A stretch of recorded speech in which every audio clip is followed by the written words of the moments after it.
ஆண்டவர்க்கு நன்றி செலுத்துங்கள், ஏனெனில் அவர் நல்லவர். ஆண்டவர்க்கு நன்றி செலுத்துங்கள், ஏனெனில் அவர் நல்லவர். தங்களை விடுவித்த இறைவனை மறந்தனர், எகிப்தில் பெரியன புரிந்தவரை மறந்தனர்.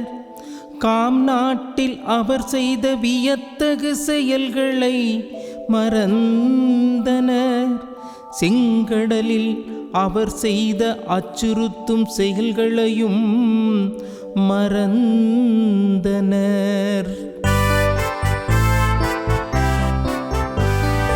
ஆண்டவர்க்கு நன்றி செலுத்துங்கள், ஏனெனில் அவர் நல்லவர்.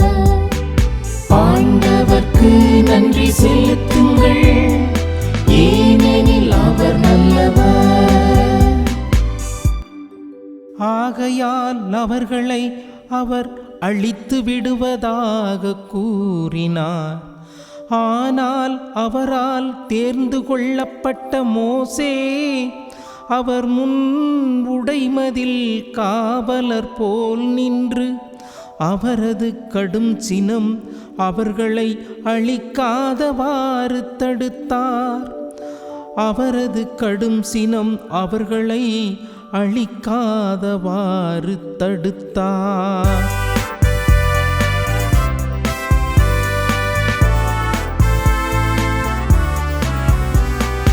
ஆண்டவர்க்கு நன்றி செலுத்துங்கள், ஏனெனில் அவர் நல்லவர். ஆண்டவர்க்கு நன்றி செலுத்துங்கள், ஏனெனில் அவர் நல்லவர். ஆண்டவர் இயேசுவின் கருமையான சகோதரிகளே, சகோதரர்களே, மாதா தொலைக்காட்சியினுடைய அன்பர்களே, தினம் ஒரு திருப்பாடல் என்கின்ற இந்த நிகழ்வின் வழியாக உங்களை சந்திப்பதிலே நான் மிகுந்த மகிழ்ச்சி அடைகிறேன். 28ஆம் தேதி திங்கட்கிழமை இன்று நாம் தூய அல்போன்சாவினுடைய விழாவை கொண்டாடுகிறோம். இந்த நாளிலே இன்றைய திருவழிபாட்டிலே பதிலுரை பாடலாக நமக்கு தரப்பட்டிருப்பது திருப்பாடல் 106. இந்த திருப்பாடலினுடைய முதல் வசனமே இந்த திருப்பாடலுக்கு பல்லவியாக அமைந்திருக்கிறது. ஆண்டவருக்கு நன்றி செலுத்துங்கள், ஏனெனில் அவர் நல்லவர். ஆம், உண்மையாகவே ஆண்டவர் நல்லவராயிருக்கிறார். அவருக்கு நாம் நன்றி செலுத்த வேண்டும் என்கின்ற அழைப்பை இந்த திருப்பாடலின் ஆசிரியர் நமக்கு கொடுக்கிறார். ஆண்டவருடைய நன்மைகளை நினைத்து பார்த்து அவரிடமிருந்து பெற்றுக்கொண்ட நன்மைகளுக்காக நன்றி சொல்லுவதாக இந்த திருப்பாடல் தொடங்கினாலும் இந்த திருப்பாடல் ஒரு புலம்பல் திருப்பாடல் என்று அழைக்கப்படுகிறது.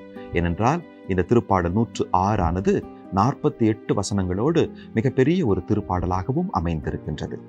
இந்த திருப்பாடல் ஏற்கனவே திருப்பாடல் 78, திருப்பாடல் 105 ஆகிய 2 திருப்பாடல்கள் இஸ்ரேல் மக்களினுடைய வாழ்க்கை வரலாற்றை பேசுவதைப் போலவே இஸ்ரேல் மக்களினுடைய செங்கடலை கடந்து அவர்கள் சீனாய் பாலைவனத்தை அடைந்த பிறகு அவர்கள் செய்த பாவங்களை நினைத்து பார்த்து அவற்றிற்காக ஒரு தனி நபரோ அல்லது ஒரு சமூகமோ குழுவாக இணைந்து ஆண்டவரிடம் மன்னிப்பை கேட்கின்ற அல்லது தங்களுடைய மூதாதையருடைய தவறுகளுக்காக இறைவனிடம் அழுது புலம்பி மன்றாடுகின்ற ஒரு திருப்பாடலாகவும் இந்த திருப்பாடல் 106 நமக்கு அமைந்திருக்கிறது. எனவே இந்த திருப்பாடல் ஒரு சமூக புலம்பல் திருப்பாடலாக இருக்கிறது.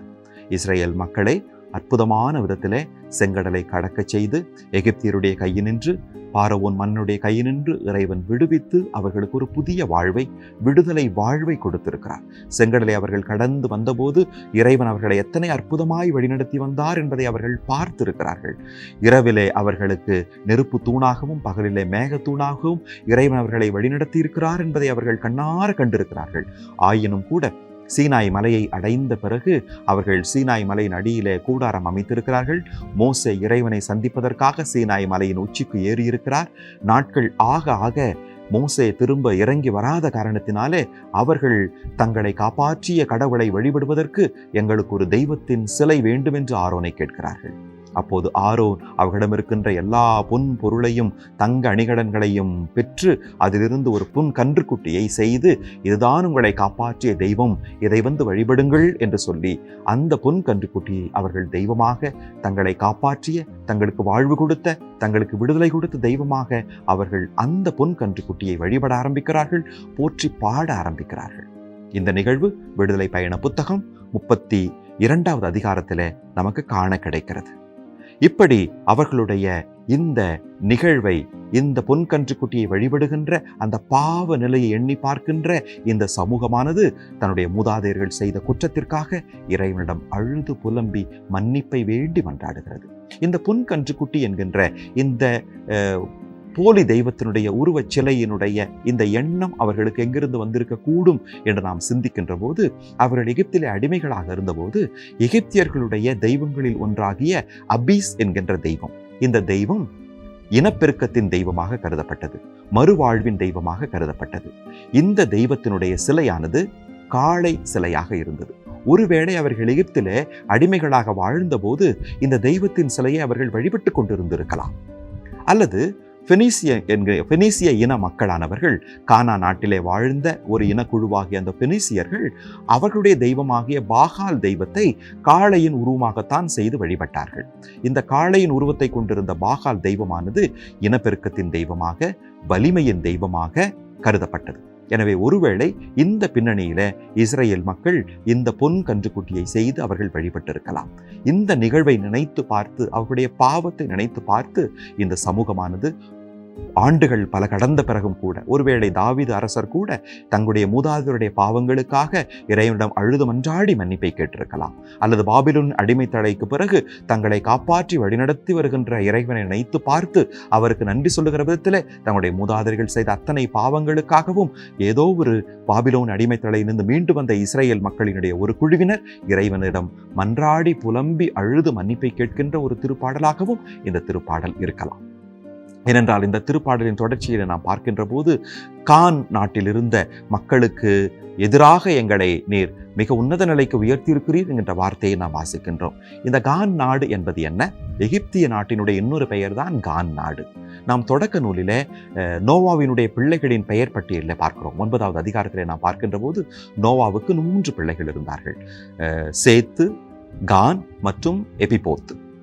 இந்த 3 பிள்ளைகள் ஒருவராகிய கான் தான் எகிப்தில் இருந்த அல்லது ஆப்பிரிக்க மக்களுடைய மூதாதையராக கருதப்படுகிறார்.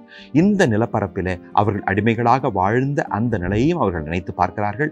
எனவே தங்களின் மூதாதையரின் பாவங்களுக்காக மன்னிப்பு கேட்கின்ற ஒரு சமூக மன்னிப்பின் புலம்பலின் பாடலாக இந்த பாடல் அமைகிறது.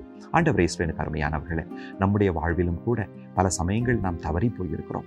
நம்முடைய பாவத்தினாலே, நம்முடைய பலவீனத்தினாலே இறைவனுடைய அன்பை உதாசீனப்படுத்தி இருக்கிறோம். அவருடைய அன்பை நாம் விலக்கி நம்முடைய பாவ இயல்பிலேயே, நம்முடைய பலவீனத்திலேயே நாம் வாழ்ந்திருக்கிறோம். இதையெல்லாம் நினைத்து பார்க்கின்ற போது, இத்தனைக்கு பிறகும் கூட, இத்தனை பாவத்திற்கு பிறகும் கூட, இத்தனை பலவீனங்களுக்கு பிறகும் கூட, தடுமாற்றங்களுக்கு பிறகும் கூட ஆண்டவர் நம்மை பாதுகாக்கிறார். ஆண்டவர் நமக்கு அருள் தருகிறார். ஆண்டவர் நம்மை அரவணைத்துக் கொள்கிறார். ஆண்டவர் நம்மை அன்பு செய்கிறார். இந்த அவருடைய அளவு கடந்த அன்பை, அளவு கடந்த பிரமாணிக்கத்தை, அளவு கடந்த கருணையை, இரக்கத்தை நினைத்து பார்த்து நாம் ஆண்டவரிடம் நம்முடைய பாவங்களுக்காக மன்றாடி அழுது புலம்பு மன்னிப்பை கேட்கின்ற போது ஆண்டவர் நம்மை மன்னித்து நம்மை ஏற்றுக்கொள்கிறார், நமக்கு அருள் தருகிறார் என்ற நம்பிக்கையை இந்த திருப்பாடல் நமக்கு கொடுக்கிறது. கண்களை மூடி நம்மை ஒப்பு கொடுத்து ஜெபிப்போமா? எங்கள் அன்பின் பரலோக பிதாவே, இந்த நாளுக்காக நன்றி செலுத்துகிறோம். இந்த நாளிலே ஆண்டவரே, எங்களுடைய தவறுகளுக்காக நாங்கள் உம்மிடம் மன்றாடி மன்னிப்பை கேட்கின்ற போது எங்களை மன்னித்து எங்களை அரவணைத்து கொண்டு எங்களுக்கு வாழ்வை கொடுக்கிறேன். இன்றைக்கு நாங்கள் தூய அல்போன்சாவினுடைய விழாவை கொண்டாடுகின்ற போது அவரை போல உமக்கு ஏற்புடையவர்களாக எங்களுடைய பலவீனங்களை விலக்கி இந்த நாள் முழுவதும் எங்களோடு இருந்து எங்களை ஆசீர்வதிப்பீராக. எங்கள் ஆண்டவரும் திருமகனுமாக இயேசு கிறிஸ்துவின் நாமத்திலே ஜெபிக்கிறோம். எங்கள் ஜெபம் கேளும் அன்பின் பரலோக பிதாவே. ஆமென்.